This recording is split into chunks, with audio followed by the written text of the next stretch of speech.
Hello and welcome to day 33. So this morning we were headed to gym, and as I'm leaving the kitchen to go to the front door, I turn around and I see I've left one of the cupboard doors open. And suddenly I have this thought in my head is, should I go back to close it? I'm supposed to close the cupboard door. But then at the same time, who's going to tell me off if I don't close the cupboard door? And then it hit me that all my life, I feel like I have been closing cupboard doors because someone has told me they need to be closed. It's almost like you should close the cupboard door, and that's just the way it is. There's no reason, explanation. I'm sure people will say, oh, it makes it look tidier, dust doesn't get in and everything. That, I understand, is the point. But my point is, I've just been closing cupboard doors because I thought that's what I was supposed to do. So this morning, instead of closing the cupboard door, I went to the thought process and thought, what am I going to do when I get back from gym? Oh, I'm going to open that exact same cupboard door to get my protein powder out. Then I asked myself, is this going to bother anyone? No, there's no one else home at the moment, and Peter's going with me to and from gym. So if I walk back to close that cupboard door, I'm actually just closing it because I've been raised to believe that I should go close the cupboard door and I would be wasting energy. So, shock horror, I did not close the cupboard door, and it's one of the most liberating things that I've done. And yes, I did consider Peter in my equation because I think I understand that Peter likes to close the cupboards, or likes me to close the cupboards so it's visually neater so he doesn't get overstimulated, which I 100% understand. But sometimes he leaves this cupboard door open as well because it's one of the regulars that we get our things out of. And today I just feel so proud of myself that I managed to have this thought process. Yes, the thought process cost energy to have, but at the same time I saved energy from not having to walk halfway across the room to close the cupboard door and then walk back and then start to go to gym. So that was my morning, and I'm now wondering what else is there in my life that I do just because I've been told I need to. I'm thinking like closing the curtains, but I like to close the curtains because I feel like I fixate on light if there's light, and then I don't go to sleep. And the doors in this house we like to shut because we live in mosquito-free zones, Peter's and I's area, which we make sure we quarantine from any mosquitoes. And outside in the main area there could be mosquitoes, which we are deadly scared of. So that's why we close the doors. Making your bed's another one. Peter and I have stopped making our bed. We've just decided there's no point. Instead, what we do is we clump our blankets at the end of the bed in like two big balls next to each other because we have separate blankets. On that note, yes, Peter and I used to share a blanket, and it's kind of cute, but I think in Vietnam it's too hot to cuddle, which is like why I do like cold weather. When it's really cold, then Peter and I get to cuddle together. If not, we just don't want to touch each other because it's too hot. But yes, now we have two separate blankets, which is kind of good. And guess who sleeps between us? Yes, it's Chai. So, fun fact, I'm that type of dog dad. When I first got Chai, or when I first started dating Peter and Chai was in my life, I was like, no, she's a dog. She has to sleep on the floor. She's dirty. And now she sleeps in our bed every night. And recently she's graduated. She sleeps next to my freaking pillow. But I have to make sure she doesn't touch my face, else I'll get like a pimple outbreak. But I like having her there, and I get to cuddle her because Peter doesn't really like to be cuddled. He likes to be just like sleep in isolation, don't touch me. Like we'll hold pinkies or something, or we'll just like hold each other's hands slightly for a little bit. But Chai doesn't mind. I will actually hold Chai's little foot, and that's what I hold to go to sleep instead of Peter's pinky. I just fall asleep like that. Yeah. And then I saw a post on Instagram which goes like this. We invented thousands of ways to save time, and somehow nobody has any fucking time. Washing machines, cars, dishwashers, email, grocery, delivery, same-day shipping. Things that once took hours take minutes. Things that took days happen instantly. Where the hell did all the saved time go? Which is kind of true. Like, life in many ways has gotten so much more advanced than, let's say, 10, 15, 20, even 100 years ago. But we still utilize the time to do things. And from one perspective, it really makes you think, where did all our time go and what's driving us to need to be so efficient? But at the same time, I think from another perspective that humans need something to do. So everyone always says, oh, we're so lucky that we're born in this generation on Earth where things have developed so much further. We have phones and everything. And some people make it seem like this is a blessing. Not to say it isn't a blessing, but I feel if you had been born 50 years ago and there were new technologies developing, I don't know when the car was invented, but let's say around the time when the car was invented, people would be like, oh, we're so lucky we live in a generation now where we now have cars. So the point is, at every point in our history, when someone has said that, the same thing can be said at every single point in time because you have not invented what is in the future yet. The future is the future, the past is the past. I was filming a video today, and I think my point that I was trying to make in the video is when we live, we exist and we live in today.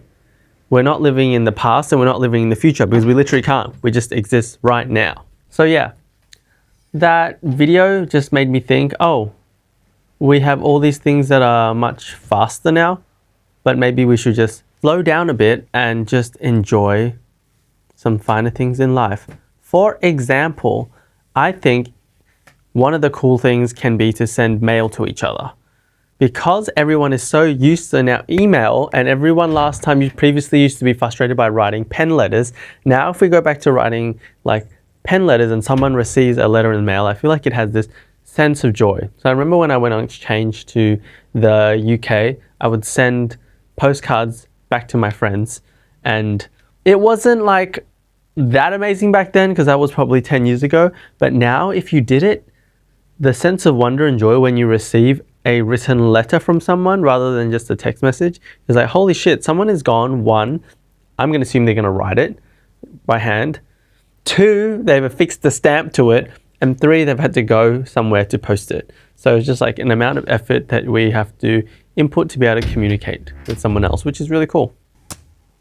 Then I had a really random thought this morning. So Peter and I we're quite logical, so we don't necessarily believe in astrology, like, oh, you're a Leo, so you behave like this, you're a Pisces, so you behave like this. But recently I've had this thought that, like, it's not entirely impossible that it might not be true, because at any point in our human evolution, we only have, like, this set of facts and knowledge with us about how the world operates. And the universe is infinitely more complex than we could imagine. And now that I'm thinking about astrology, this is like to do with star alignments, and then like being a Leo or a Pisces or a Libra, whatever, is determined by something to do with us going around the sun. And if the sun is like the center of our solar system, then maybe there's something to it. Because, for example, gravity, you can't see gravity. What if there is something about you're a Leo, so you're like this, that's based to do with the sun's gravitational pull? So the point I'm trying to make is, previously I was like, I don't believe this stuff at all. But recently I've had the thought that, oh, it could be true. Or maybe it's better for me to say it might not be not true. Because there are so many things that we, at our stage, our current stage in humanity and in development, cannot yet comprehend.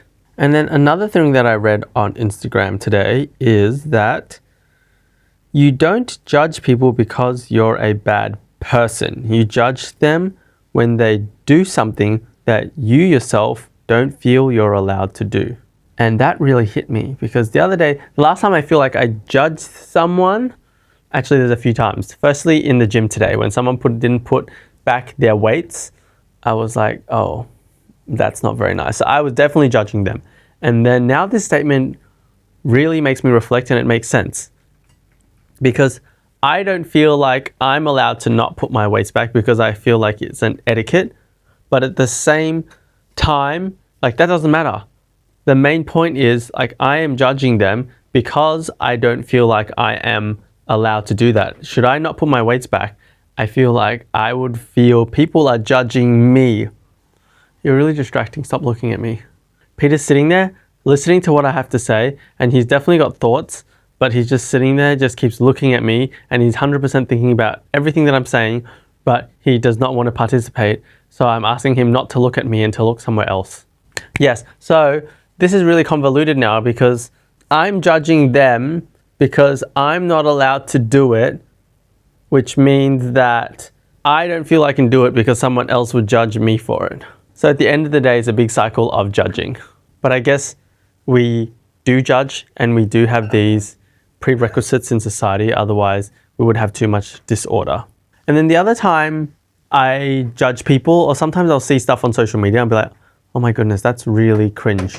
And cringe, I think, is just a way of describing judging people, almost like embarrassment. And in some strange way, this helps me to understand, why do I feel cringe watching them do it? And it's the fact that if I did whatever that person on social media is doing, I feel like I would feel embarrassed from doing it, and hence that idea that I didn't feel like I'm allowed to do it because I would be embarrassing myself. So the thing that this judging someone else because they're doing something that you don't feel like you're allowed to do yourself, I think what this is really powerful in doing, it allows you to look at what you don't feel like you're allowed to do yourself. And then you can really sit and ask yourself, is that a good reason for me not to be doing it? For example, not shutting the cupboard door. Let's say Peter walks out, doesn't shut the cupboard door, and I'm judging him for it. A good use of this would be to sit down and ask myself, am I judging him because I don't feel like I'm allowed to do it? Yes, I am. Why do I not feel like I'm allowed to not shut the cupboard door in the kitchen, to leave it open? Because that's what I have been told for my whole life growing up, that that's what I need to do. And does it still serve me? Maybe not. This is similar to what I talked about yesterday about being super frugal and using a toothpaste tube or like a hand cream tube to the very, very end, like really, really, really milking it to the end. I think we grow up, not just as kids, but even now as adults, we develop habits, patterns, and behaviors where we do things a certain way. For example, needing to close the cupboard door or judging people for doing something. So I think it's really nice to be able to stop, pause, and start to think, why am I doing this? And is there a good reason that I'm doing this? And not just doing this, also not doing this. Why am I doing or not doing anything? And what is the reason for it? So it comes back to the other idea I talked about a few days ago, which is like meta-cognition, thinking about why you think. But in this case, it's like thinking about why you do. And then also today, I saw another reel about a doctor talking about vitamin D levels. And there's like a line in the sand, which doctors consider, if your vitamin D levels are between like these two lines, they're in a healthy range. And that range has been set by medical professionals. And I think the doctor's point was the lower range is to prevent some sort of certain disease. But if you're close to that range, let's say the number's 30 and you're like 32, the doctor will be like, oh, you're within the healthy range. So let's say the healthy range is like 30 to 80 and you have a 32. The doctor says, you're in the healthy range, you're fine. But having just borderline enough vitamin D doesn't necessarily mean that you're like living optimally and as good as you might be. For example, I know I'm in the healthy range for vitamin D, but I also feel very tired all the time. Okay, not all the time, I feel tired sometimes. Or I feel like I don't have energy sometimes, but at the same time, I know I don't get enough sun. So perhaps I am someone who could benefit from having more vitamin D because I could be a very borderline case, and if I brought up my vitamin D levels, that would help me. The point of this is that in society, we live within these scales, and this is just like one example, the medical field, which I think is a really good example because the medical field is always based on the averages of a population. Yes, you might break it down into like certain categories. There might be acceptable categories for children and adults, different types of things. I was going to say male, female, but I feel like gender is a social construct and I don't like to use that anymore. So I'm going to use like old people and young people. But what is old and young?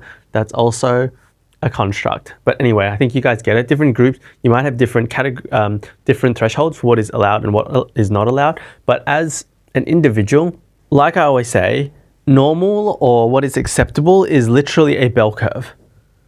There are a few people who will sit in the middle of the bell curve, sure, but most people are going to sit on either side. So you might actually need more vitamin D or less vitamin D than the doctor tells you. But this is the first time I realized you have to kind of figure that out for yourself. I think a lot of people have a family doctor or a doctor that they see regularly who has their history and everything, but that doctor also sees like hundreds of patients.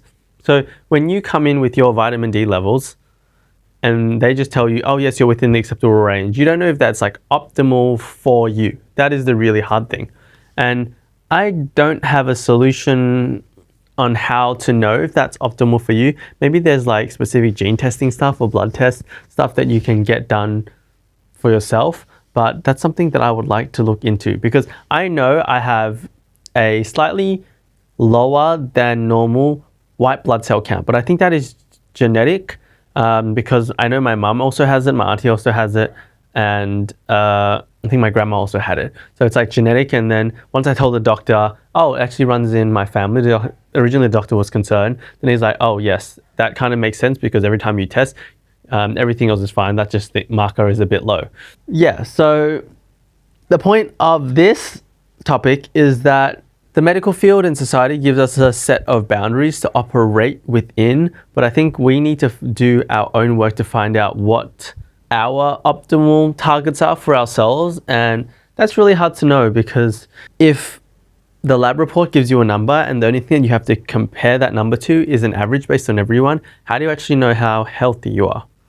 Some people might say, oh, then it's based on how you feel, which is great, yes, I agree, but how do you know if how you feel is compared to someone else? My example is every person, how they feel is subjective. It's very hard to objectively compare. When you say like, let's say a pain scale of 1 to 10, you'd say my pain is a 10 out of 10. How do you know how intense that pain is for you? Is that the same level of pain that someone else has? But in some ways, maybe it doesn't matter because it's a perceptive scale. So 10 means extreme. And if everyone is rating it 10, then it means 10 for everyone. I know personally, having spoke to Peter a fair bit, like I'm okay is very different from his okay. His okay is like, I'm surviving. Whereas my okay is like, I'm doing pretty good and I'm enjoying my life. So different people, different scales. Does it really matter? Ultimately, probably not.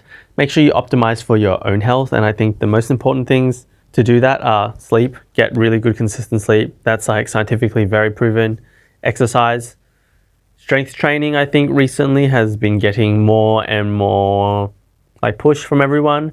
I kind of don't feel like it's a fad based on my personal experience, because when I strength train, I go to the gym afterwards, I feel quite good versus the days when I don't strength train and I feel like a bit drowsy, that I'm not really switched on. So yeah, originally when I started exercising and gymming, it was for aesthetics, but then probably the last 3 to 4 years, it is really being more functional. I have a lot of back injuries that I'm trying to fix, and I think with the consistent exercising and actually learning how to exercise properly, a lot of that has gone away. So that is good. So do I generally feel better?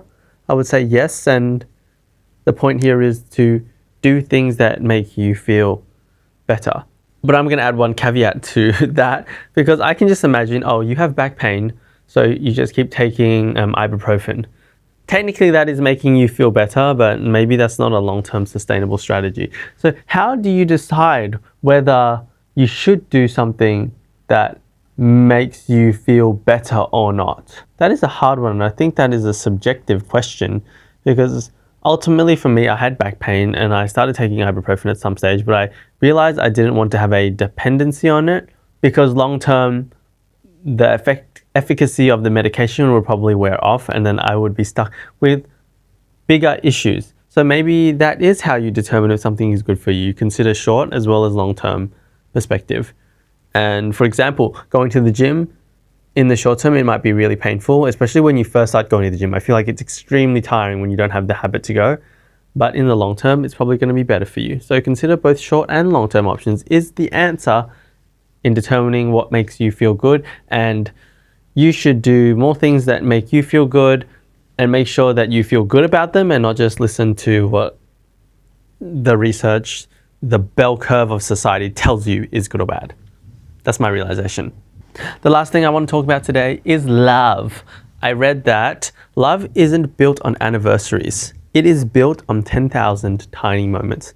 And I think this is so true. Traditionally, social media, the internet makes us feel like relationships are about celebrating the anniversaries, the big moments. And they're the milestones that we should celebrate. Not to say they shouldn't be celebrated. Previously, I was the type of person who didn't like to celebrate anything, but I've come to realize if you don't celebrate anything, like I previously already said, I don't like people knowing it's my birthday, but I've come to realize that if you don't celebrate anything, you don't stop to make moments. So part of the reason I now want or try to celebrate things is that I feel it forces you to stop for a bit, appreciate where you are, where you've come, is it another year around the sun, and actually take time out of what you're usually doing, and it breaks the pattern. But also if you celebrate everything, then it's a bit redundant. So life is about balance. I previously didn't celebrate anything. So for me, starting to celebrate a few things is really about stopping and being more mindful and appreciating the present moment rather than just continuing to go and go and go and not stopping to recognize anything, because there's always going to be, there's always going to be another mountain. You're always going to want to make it move. Pretty much there's always going to be another goal, and the goals never end. So once you achieve a goal, you're going to put another goal in front of you and you're going to keep climbing towards it. That's why it's important to find time to stop, appreciate how far you've come. Yes, so back to the idea of love not being built on anniversaries. So celebrations are important, but I think I really relate to this because when I think of my relationship with Peter or even Joelle and Dan, it is not about the celebration of being together for, like, let's say a year, 2 years, or yay, we made it to 10 years, whatever. It's actually about all the small things that you do to show that you care for each other and that you want to make the relationship work, that actually make a really, really big impact on how your relationship is shaped. And as a result, that relationship is the essence of what love is, right? So when you take time to help each other with things, for example, Peter always refills my water, and she brings water for me to drink, so I stay hydrated. It's like those little small acts of love that build our relationship and constantly show me on a daily basis that he really cares about me. Rather than, let's say he didn't do any of that and then just once a year he's like, oh my God, baby, it's our anniversary, let's go celebrate. And then he takes me out, whatever. So yeah, but that being said, I think what a relationship is for each person is very different. And that's so important to remember when you find a life partner. Partners don't have to be for life. Maybe I'll just side tangent a little bit. I think everyone is so caught up on relationships having to last forever and ever. Nothing lasts forever, people. So if we could get better at having relationships that serve us for when they serve us, like I think we're okay with friends. Friends come and go and we're okay with that. But for some reason, a life partner, maybe because it's like more commitment and you do more things with them, that needs to last forever. Not that I don't want mine to last forever because I'm pretty happy, but I think breakups are not necessarily a bad thing because it means two people have decided that their paths are no longer fit for each other and they're going on their own paths to find a better future. Yes, so what a relationship looks like for each person is going to differ, and I think the most important thing to do when finding a partner or partners is to make sure you guys are aligned on what you expect a relationship to be. I think too often people get into relationships where one person maybe is just after someone they can come home to, and then the other person wants someone they can spend a lot of time with. So I have some friends who they're happy traveling without their partners. Like they might ask their partner, do you want to go overseas? The partner will be like, no, I don't want to go. You go by yourself. And they're completely okay with that. I would freak the shit out. Like Peter and I are two peas in a pod. We travel everywhere together and that's part of the fun. I think that would be way too much for some people. And imagine if Peter I think could do it, I could not. So imagine if I got paired with someone who wanted like a lot of alone time, solo traveling, and just doing whatever they want and didn't really want to be bothered. Some people are okay living separate from their partners, and it's like, okay, we'll see each other 1-2 times a week. And then there's me who wants to literally see my boy every single day, and when I can't see him, I am very sad. So the most important thing is to find someone who you match with in terms of relationship expectations. And I also think the core values of how you want to approach life and the life that you want to build, which is really difficult because sometimes you don't think about that. And even with Peter and I, that's not something that I thought about for a long time, and it's something I kind of discovered along the way as we were in the relationship. So in many ways, I feel like we are lucky because the life that I discovered I wanted to have was aligned enough with the life that he wanted to have, even though when we met, we didn't necessarily know 100% what the life we want to have was. That being said, we did talk about like aspirations, future desires, and maybe most importantly, what our philosophy on how to approach life was, which I will talk about tomorrow. I read something else about death and how death is the anchor for all of life. We find ways to try and cheat death is the point that this thing that I read was trying to make. For example, religion is trying to tell you that death is not the end and there is something else. Or those people who may be atheists and believe that death is the end, they still try to cheat it by wanting a way to be remembered, a legacy. So what we should instead be doing is trying to determine, okay, death we cannot cheat, we cannot escape. So despite the fact that we will die, or in spite of the fact that we're going to die anyway, what do we want to focus on? And how do you want to live the life that you have? Knowing that, and maybe it is, some people want the peace of thinking that there is something more, and that's completely okay. But if you're the type to be similar to me, like death is the end, great. Then what does that mean you want to do with the time that you have remaining? My answer is I want to live a satisfying, fulfilled life. I don't see myself ever fully retiring because I feel like I would be so bored with nothing to do. So that's why I really enjoy running my own businesses, even if it means I make so much less. Running your own business is not easy. And in many ways it's challenging because you don't know what's coming next. At the same time, obviously, some people do become very successful from doing it through persistence, and that's kind of what I'm hoping. I'm not like blindly doing this and hoping that I'm not going to make it. I definitely want to make it, but part of me has realized I would rather do things that I enjoy for myself, even if it is harder, rather than working for someone else because I don't feel as fulfilled by that.